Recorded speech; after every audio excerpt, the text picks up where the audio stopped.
friends, welcome to the channel. நம்ம சேனல்ல இன்னைக்கு என்ன வீடியோ அப்படினு பாத்தீங்கன்னா டாக்டர் வந்து எனக்கு some instruction tips எல்லாமே எனக்கு கொடுத்தாங்க. எதுக்குன்னு பாத்தீங்கன்னா breast milk வந்து நம்ம ஃபீட் பண்ணும்போது பாப்பாக்கு வந்து எப்படிலாம் நம்ம வந்து breast milk வந்து ஃபீட் பண்ணனும் அப்படினு சொல்லிட்டு எனக்கு வந்து நிறைய இன்ஸ்ட்ரக்ஷன்ஸ்லாம் டாக்டர் வந்து கொடுத்திருந்தாங்க. சோ உங்க கூட ஷேர் பண்ணா உங்களுக்கு யூஸ்ஃபுல்லா இருக்குமே அப்படினு சொல்லிட்டு தான் இந்த வீடியோ. வாங்க வீடியோக்குள்ள போகலாம். என்ன அப்படினு பாத்தீங்கன்னா ஃபர்ஸ்ட் ஒன் என்னன்னு பாத்தீங்கன்னா நீங்க வந்து breast feed வந்து பண்றீங்க அப்படினா ஃபர்ஸ்ட் ரைட் சைடு வந்து ஒரு 10 minutes இல்ல 15 minutes எவ்வளவு நேரம் பாப்பா குடிக்குறாங்களோ அவ்வளவு நேரம் குடிங்க. அதுக்கு அப்புறம் லெஃப்ட் சைடு வந்து ஒரு 10 minutes இல்ல 15 minutes எவ்வளவு நேரம் குடிக்குறாங்களோ அந்த டைம் கொடுத்துட்டு தனியா வந்து பாலாடையில சக் பண்ணிட்டு பாப்பாக்கு வந்து ஊத்த சொன்னாங்க. இந்த மாதிரி வந்து ஃபர்ஸ்ட் ஒரு ரவுண்ட் மாதிரி சர்க்கிள் டைம் பண்ண சொன்னாங்க. எப்பவுமே வந்து ரைட் லெஃப்ட் ரெண்டு பிரஸ்ட்டுமே வந்து நீங்க வந்து கொடுத்துடணும். அதுக்கு அப்புறமேட்டுக்கா கொஞ்சமா சக் பண்ணி அவங்களுக்கு வந்து ஃபீட் பண்ணிட்டீங்க அப்படின்னா அவங்க ரொம்ப ஃபில்லிங்கா வந்து தூங்குவாங்க அப்படின்னு சொல்லிட்டு எனக்கு வந்து சொல்லியிருந்தாங்க. ஸோ நீங்களுமே வந்து ஒரு சைடு மட்டும் ஃபீட் பண்ணாதீங்க, ரெண்டு சைடுமே வந்து பாப்பாங்களை வந்து சக் பண்ண விடுங்க. அவங்களுக்கு தேவையான ஃபீடை வந்து அவங்க எடுத்துக்கிட்டு அவங்க வந்து ரிலாக்ஸ் ஆகிடுவாங்க. செகண்ட் ஒன் என்னன்னு பார்த்தீங்கன்னா நீங்கள் வந்து breast milk கொடுக்கறதுக்கு முன்னாடி ஒரு கிளாஸ் தண்ணியும் கொடுத்து முடிச்சுட்டு ஒரு கிளாஸ் தண்ணியும் வந்து நீங்கள் வந்து குடிக்கணும். அப்போ தான் வந்து உங்களுக்கு உடம்பு வந்து ஹீட் ஆகாது, அது இல்லாமல் வந்து நீங்கள் டீஹைட்ரேஷன் ஆக மாட்டீங்க. ஸோ வந்து breast milk கொடுக்கறதுக்கு முன்னாடி நீங்கள் வந்து தண்ணி குடிச்சிடுங்க ஒரு கிளாஸ், அப்புறம் வந்து கொடுத்து முடிச்சிட்ட பிறகு ஒரு கிளாஸ் தண்ணி குடிங்க. இது வந்து ரொம்ப நல்லாவே யூஸ்ஃபுல்லாக இருக்கும். எனக்கு வந்து அடிக்கடிக்கு வந்து ஹீட் ஆகுற மாதிரி ஃபீல் ஆச்சு. அதுக்கப்புறம் டாக்டர் வந்து கேட்டப்போ அவங்க சொன்னாங்க breast milk கொடுக்கும்போது ஃபீட் பண்ணும்போது நீங்கள் வந்து முன்னாடி ஒரு கிளாஸ் தண்ணி குடிச்சிங்க, அதுக்கப்புறமா தண்ணி குடிச்சிங்கன்னா இந்த ப்ராப்ளம் வராது, பாடி வந்து ஹீட் ஆகாது அப்படின்னு சொல்லிட்டு எனக்கு வந்து சஜஸ்ட் பண்ணாங்க.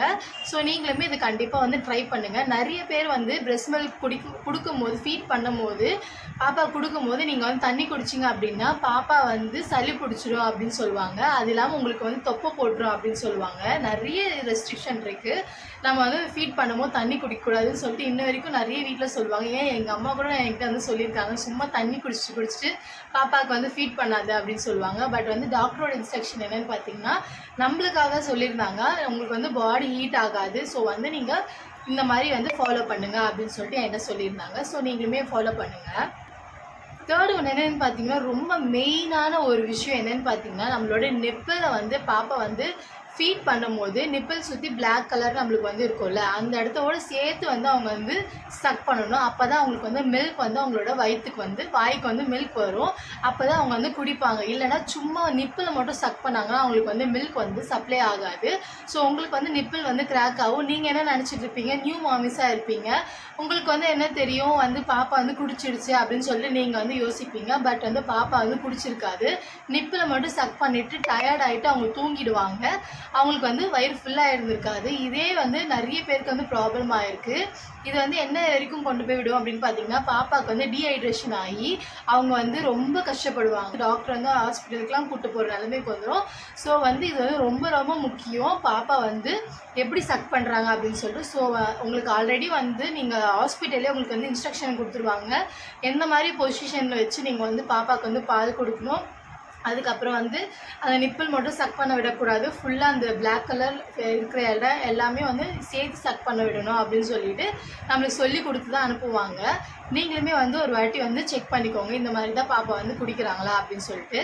அதுக்கப்புறமேட்டுக்கா வந்து சும்மா வந்து நம்மளோட அந்த பிரெஸ்ட்டை வந்து வைப்ஸ் வச்சு நீங்கள் வந்து தொடச்சி வந்து விடக்கூடாது. அதுக்கப்புறம் நிறைய பேர் வந்து வைப்ஸ் வந்து ஸ்மெல்லாக இருக்குது, அதை வச்சு துடைக்க வேண்டாம், நம்ம வந்து சுடு தண்ணி வச்சு துடைக்கலாம் அப்படின்னு சொல்லிட்டு நினைப்பாங்க.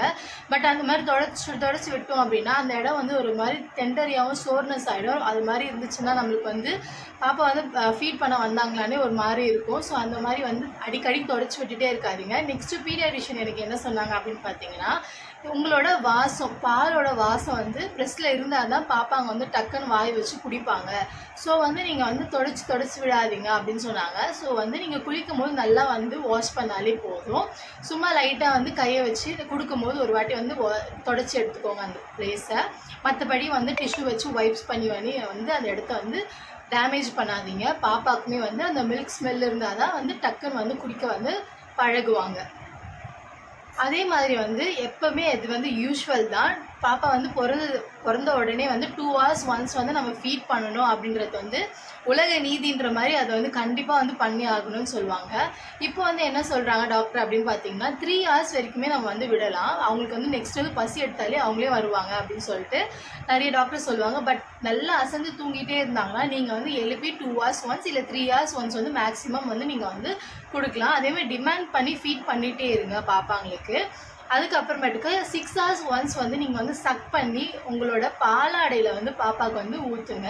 விஷுவலாக வந்து உங்களுக்கு வந்து எவ்வளோ குடிக்கிறாங்கன்னு சொல்லிட்டு உங்களுக்கு வந்து ஒரு திருப்தி இருக்கும். டாக்டருமே எனக்கு அப்படி தான் சஜஸ்ட் பண்ணாங்க. ஏன்னா இவங்க வந்து இப்படி குடிக்கிறதுனால அவங்களுக்கு மட்டும் தான் தெரியும், தேவையானது அவங்க குடிச்சிருவாங்க. பட் நம்மளோட இதுக்கும் பாப்பாவுக்கு வந்து நல்லா வயிறு ஃபுல்லாச்சா இல்லையா அப்படின்னு சொல்லிட்டு நம்ம வந்து தெரியறதுக்கும் பாலாடையில் வந்து 6 மணி நேரத்துக்கு ஒரு வாட்டி வந்து நம்ம வந்து தனியாகவே சக் பண்ணி தனியாகவே பிரெஸ்ட்டை வந்து பம்ப் பண்ணி நம்ம வந்து பாப்பாவுக்கு வந்து கொடுக்கலாம் அப்படின்னு சொல்லியிருக்காங்க. அது வந்து அவங்களுக்கு வயிறு ஃபுல்லாக இருந்துச்சுன்னா கொப்பிளிச்சு வெளியே துப்பிடுவாங்க. வயிறு காயாக இருந்தது அவங்க வந்து முழுங்கிடுவாங்க. அப்படி துப்புறாங்க அப்படின்னா நீங்கள் வந்து பிரெஸ்ட் ஃபீட் பண்ணாதீங்க, விட்டுருங்க. நெக்ஸ்ட்டு ரொம்ப ரொம்ப முக்கியமான விஷயம், நம்ம மில்க்லேயே வந்து பிரெஸ்ட் மில்க்லேயே தண்ணி இருக்குது. ஸோ தனியாக வந்து தண்ணி கொடுக்கவே கூடாது அப்படின்னு சொல்லிட்டாங்க. அது இல்லாமல் வந்து பாப்பாங்க வந்து வயிறு வலி அப்படின்னு சொல்லிட்டு அழுவாங்க. அவங்களுக்கு மோஷன் ஃப்ரீயாக போகிறனாலும் கொஞ்சம் அழுவாங்க.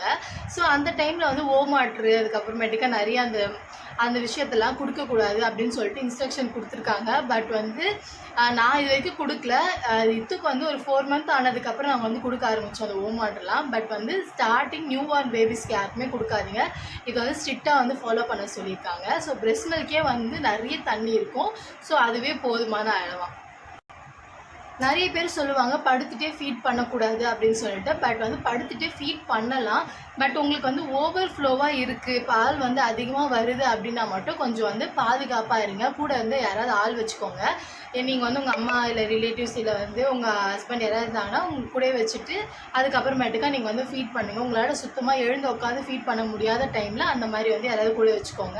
இல்லை உங்களுக்கு வந்து ரொம்ப டயர்டாக இருந்தாலும் அந்த டைம் பண்ணலாம். இல்லை ரொம்ப தூக்கத்தில் இருந்தீங்கன்னா பண்ணீங்க அப்படின்னா கொஞ்சம் வந்து உங்களுக்கு வந்து கவனம் இருக்கணும். ஏன்னா நீங்கள் அப்படியே தூங்கிட்டீங்க அப்படின்னா ஓவர் ஃப்ளோ ஆச்சுன்னா கொஞ்சம் பாப்பாவுக்கு வந்து திணற ஆரம்பிச்சிடும். ஸோ வந்து அந்த மாதிரி டைம்லலாம் நீங்கள் படுத்துட்டு வந்து ஃபீட் பண்ணாதீங்க. நீங்கள் நல்லா முழிச்சுட்டு ஆக்டிவாக இருக்கீங்க. பட் எழுந்து உட்காந்து C-section பண்ணியிருக்கவங்களுக்குலாம் வந்து எழுந்து அவ்வளோ சீக்கிரம் டக்குன்னு உட்காந்து கொடுக்க முடியாது. ஸோ நீங்கள் படுத்துட்டு கொடுக்கும்போது பட் நீங்கள் முழிச்சிட்டு இருக்கணும் அந்த டைமு. அது இல்லாமல் யாராவது கூட இருந்தாங்கன்னா அவங்க டக்குன்னு தூக்கிடுவாங்க. ஏன்னா நீங்கள் வந்து தூக்கிட்டு எழுந்துக்க முடியாதுல்ல. ஸோ வந்து கூட யாராவது நீங்கள் வந்து படுத்துட்டு கொடுக்கணும் அப்படின்னு நினச்சிங்கன்னா கூட யாராவது வச்சுட்டு கொடுங்க. அப்போ வந்து உங்களுக்கு வந்து நல்லாவே வந்து ஒரு சப்போர்ட் கிடைக்கும். அதுக்கப்புறமேக்கா வந்து நிறைய ரெஸ்ட்ரிக்ஷன் இருக்கும் நம்மளோட ஃபுட்டில். இது சாப்பிடக்கூடாது, பருப்பு கொடுக்கக்கூடாது, பாப்பாவுக்கு வந்து வயிறு உபசமாயிடும் அப்படின்னு சொல்லிட்டு நிறைய ரெஸ்ட்ரிக்ஷன். என்னோடய ஃபஸ்ட்டு பையனுக்கு வந்து நான் வந்து மோஸ்ட்டு எந்த ஃபுட்டுமே எடுத்துக்கல. பட் வந்து தாரிக்காவுக்கு வந்து அப்படிலாம் கிடையாது. அதெல்லாம் நான் அம்மா வீட்டில் இருந்தால் கண்டிப்பாக ஸ்ட்ரிக்டாக வந்து எதையுமே அவாய்ட் பண்ணிட்டு சொல்லியிருப்பாங்க. பட் நான் இங்கே இருக்கிறதுனால எனக்கு என்ன ஹெல்த்தியாக வந்து ஃபுட் எனக்கு தோணுதோ இல்லை வந்து ஹெல்த்தியான ஃபுட்ஸ் மட்டும்தான் நான் இப்போ வந்து எடுத்துக்கிறேன். அது வந்து ரொட்டீனாக ஒரு பேலன்ஸ்டு டயட்டாக வந்து நான் வச்சுக்கிறேன். இப்போ மோஸ்ட்டாக நிறைய பேர் சொல்லுவாங்க நீங்கள் வெந்தயம் அதுக்கப்புறமேட்டுக்கா வந்து கார்லிக்லாம் வந்து நிறைய சாப்பிட்டா நல்லா மில்க் வரும் அப்படின்னு சொல்லிட்டு. ஸோ அதனால் அதை மட்டுமே நிறைய வந்து குடிப்பாங்க. பட் அதையுமே குடிச்சிட்டு ஹெல்த்தியான ஃபுட்ஸுமே வந்து உங்களோட டயட்டில் எடுத்துக்கோங்க. ஹெல்த்தி ரொட்டீன் வந்து வச்சுக்கோங்க. அப்படின்ற போது உங்களுக்கு வந்து நல்லாவே வந்து பிரெஸ்ட் மில்க் வந்து சப்ளை ஆகும். அதனால் வந்து உங்களுக்கு பால் கொடுக்கும்போது நல்லாவே வந்து பாப்பாங்களுக்கு வந்து பால் வந்து போதுமான அளவாக இருக்கும். ஸோ வந்து எனக்கு வந்து எப்படி பர்சனல் எக்ஸ்பீரியன்ஸ் எப்படி இருக்குதுன்னு பார்த்தீங்கன்னா, பாப்பா வந்து ஹாஸ்பிட்டலில் இருக்கும்போது தான் வந்து பிரெஸ்ட் மில்க் இல்லாமல் பவுடர் மில்க் வந்து குடித்தா. வீட்டுக்கு வந்துட்டு ஒரு 1 week வந்து மேக்ஸிமம் வந்து அந்த பவுடர் பால் வந்து கொடுத்தோம். அதுக்கப்புறமேட்டுக்கு என்னோடய பால் கொடுக்க ஆரம்பிச்சிட்டேன். என்னோடய பால் கொடுக்க ஆரம்பித்த பிறகு சும்மா டிராஸ்டிக்காக அவகிட்ட வந்து சேஞ்சஸ் இருந்துச்சு. அவளோட வெயிட் க்ரோத்து, அவளோட ஆக்டிவ்னஸ் எல்லாமே வந்து சூப்பராக இருந்துச்சு. அதே மாதிரி பிறந்தப்போ வந்து 2.1 kg 2.5 kg இருந்தால், ஹாஸ்பிட்டல்லேருந்து வீட்டுக்கு வரும்போது 2.1 kg இருந்தால். அடுத்த செக்கப் போகும்போது ஒரு நல்லாவே வந்து வெயிட் ஏறியிருந்தா, ஒரு 4 kg வந்து ஏறியிருந்தா, ஒரு 2 kg வந்து நல்லாவே வந்து இன்க்ரீஸ் ஆகிருந்தது பிரெஸ்ட் மில்க்னால. ஸோ கண்டிப்பாக வந்து பிரெஸ்ட் மில்க் வந்து எங்களுக்கு வந்து இருந்துச்சு அப்படின்னா, சப்ளை இருந்துச்சு அப்படின்னா கண்டிப்பாக கொடுங்க. உங்களால் உட்காந்து கொடுக்க முடியலனாலும் பாலாடையிலையாவது சக் பண்ணி உங்களோட பாப்பாவுக்கு வந்து கொடுங்க. அப்படி கொடுக்கும்போது அவங்களுக்கு வந்து நல்லாவே வந்து நியூட்ரிஷனல்ஸ் வந்து உங்ககிட்ட இருந்து பாப்பாங்களுக்கு கிடைக்கும். அதே மாதிரி முக்கியமான ஒன்று என்னென்னு பார்த்தீங்கன்னா, நீங்கள் வந்து கோல்டாக சாப்பிட்டுட்டு பாப்பாவுக்கு பால் கொடுத்தீங்க அப்படின்னா கோல்ட் ஆகிடும், அவங்களுக்கும் கோல்ட் ஆகிடும் அப்படின்னு சொல்லுவாங்கள்ல. பட் அதை வந்து மெத்து தான். அது வந்து கிடையவே கிடையாது. உங்களுக்கு கோல்டாக இருந்துச்சு, நீங்கள் வந்து ஸ்னீஸ் இல்லை தும்முனீங்க இல்லை இருமுனீங்க அப்படின்னா பாப்பாவுக்கு அப்படி தான் வந்து நம்ம வந்து கோல்டு வந்து கொடுப்போம். அப்படி தான் வந்து பரவும் கோல்டு. மற்றபடி நீங்கள் இன்டேக் பண்ணுறதுனாலையும் ஃபீட் பண்ணுறதுனாலையும் அவங்களுக்கு வந்து கோல்டு வந்து அஃபெக்ட் ஆகாது. ஸோ வந்து நீங்கள் ஜாலியாக சாப்பிடுங்க. பட் ஐஸ்கிரீம்ஸ் அந்த மாதிரி ஐட்டம்ஸ்லாம் அவாய்ட் பண்ணிக்கோங்க. உங்களுக்கு பிடிச்சதை சாப்பிடுங்க. பட் வந்து எதெல்லாம் உங்களுக்கு கோல்டு ஆகும்னு தெரியுமோ அந்த ஃபுட் எல்லாமே அவாய்ட் பண்ணிக்கோங்க. அப்படி உங்களுக்கு கோல்டு ஆயிருந்தாலுமே நீங்கள் வந்து மாஸ்க்கு போட்டுட்டு பாப்பாவுக்கு வந்து ஃபீட் பண்ணுங்கள். உங்களுக்கு வந்து ஸ்ப்ரெட் ஆகாது. ஸோ இதெல்லாம் வந்து இன்ஸ்ட்ரக்ஷன்ஸ் வந்து எனக்கு கொடுத்துருந்தாங்க. ஹோப் உங்களுக்கு வந்து ஒரு அளவுக்காவது வந்து யூஸ்ஃபுல்லாக இருந்திருக்கும் அப்படின்னு சொல்லிட்டு நினைக்கிறேன்.